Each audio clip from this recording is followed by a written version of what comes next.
పూరా లోకల్ పురా లోకల్ ప్రస్తుతం మనం ఎలక్షన్ కమిషనర్ ఆఫీస్ దగ్గర ఫార్మర్ మినిస్టర్ బీజేపీ లీడర్ మరి శశిధర్ రెడ్డి గారితో ఉన్నాం.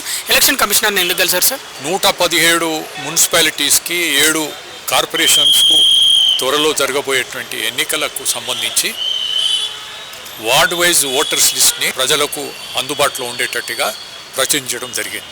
దీంట్లో ఆక్షేపణలు ఉంటే తెలియజేసి దాన్ని సరి చేసుకునేటువంటి అవకాశం ఉంది. అయితే వార్డుల విభజనలో ఏదైనా అటు ఇటు కావడం అనేటువంటి దానిపైన ఆక్షేపణలు ఒకవైపు అయితే, ఆ మున్సిపాలిటీలో ఓటర్లు కానటువంటి వారిని, గ్రామీణ ప్రాంతంలో ఉన్నటువంటి ఓటర్స్ని ఇక్కడ ఓటర్గా చూపించడం ఇది చాలా అన్యాయంగా ఉంది అనేటువంటి మాట రాష్ట్ర ఎన్నికల కమిషనర్ గారి దృష్టికి తీసుకోవడం జరిగింది. గతంలో కూడా ఇలాంటి ఉదంతాలు జరిగాయి. ఒక సందర్భంలో అధికార పార్టీ వారికి అనుకూలంగా ఉండేటట్టుగా ఓటర్ల పేర్లు తొలగించడం జరిగింది. అది కూడా ఇల్లీగల్గా. సో చేర్చడం కానీ తొలగించడం కానీ ఒక పార్టీకి, రూలింగ్ పార్టీకి, అధికార పార్టీకి మేలు జరిగేటువంటి విధంగా దీనికి ఎన్నికల సంఘం వారు ఇచ్చేటువంటి లిస్టు ఒక రకంగా ఉంటే, కింది స్థాయిలో అధికారులు దీన్ని మార్చేటువంటి ప్రయత్నాలు జరుగుతున్నాయనేటువంటి మాకు అనుమానాలు ఉన్నాయి. దీన్ని పూర్తిగా పరిశీలించి అలాంటి అధికారులను గుర్తించి వారిపైన కఠిన శిక్ష తీసుకోవాలని చెప్పి కోరడం జరిగింది. ఎలక్షన్ కమిషనర్ ఏ విధంగా స్పందించారు సార్?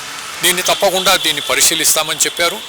మేము పరిశీలించడమే కాకుండా సరిచేయడమే కాదు, సరిచేయడమే కాకుండా దీనికి బాధ్యులైనటువంటి అధికారులపైన చర్య తీసుకోవాల్సినటువంటి అవసరం ఎంతగా. తెలంగాణ ప్రభుత్వం జిహెచ్ఎంసీలో రీసెంట్గా 150 వార్డుల నుంచి 300 వార్డుల వరకు పెంచడం జరిగింది. ఎలా చూస్తారు సార్? అంటే 300 డివిజన్ల వరకు పెంచింది జిహెచ్ఎంసీని, ఎలా చూస్తారు? సరే, ఇది చాలా తొందరపాటుగా అనాలోచితంగా చేయడం జరిగింది అనేటువంటి మాట మేము ఇంతకుముందు కూడా చెప్పడం జరిగింది. సరైనటువంటి సాంకేతిక ప్రాతిపదికమైన సైంటిఫిక్ బేసిస్లో ఇది చేయలేదు. వారు ఇష్టానుసారంగా చేశారు.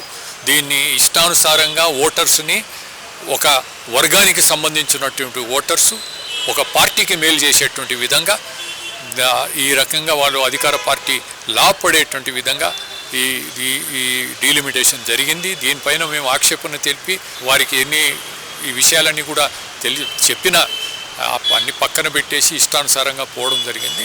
ఇది చాలా అన్యాయంగా ఉంది.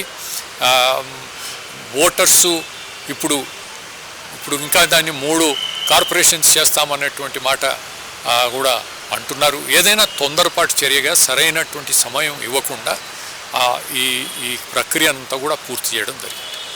ఏ వర్గానికి సార్, ఏ పార్టీకి మేలు చేయడానికి 300 డివిజన్లు చేశారని మీరు భావిస్తున్నారు? 300 డివిజన్లు చేసే విషయం కాదు. ప్రత్యేకంగా వార్డు ఏర్పాటు చేయడంలో ఒక వర్గానికి సంబంధించినటువంటి ఓటర్సు ఉండేటట్టుగా ఉదాహరణగా నేను చెప్తాను. సనత్ నగర్ నియోజకవర్గంలో ఉన్నటువంటి దాంట్లో ఒక ప్రకాష్ నగర్ డివిజన్ అనేది వార్డ్ అనేది ఏర్పాటు చేశారు. దాంట్లో ఫతేనగర్లో ఉన్నటువంటి ఒక ఎక్కువగా ముస్లింలు ఉండేటువంటి ఒక భాగాన్ని దీంట్లో చేర్చడం జరిగింది. ఈ రకంగా లబ్ధి పొందాలని చేయడం జరిగిందని చెప్పి మేము భావిస్తున్నాం. రైట్, ఒక వర్గానికే మేలు చేసేలాగా ఇలా వార్డుల విభజన జరిగింది అని అంటున్నారు మాజీ మినిస్టర్, అలాగే బీజేపీ లీడర్ మరి శశిధర్ రెడ్డి. వీడియో జర్నలిస్ట్ సీతారాంతో కృష్ణబాల, పురా లోకల్, హైదరాబాద్.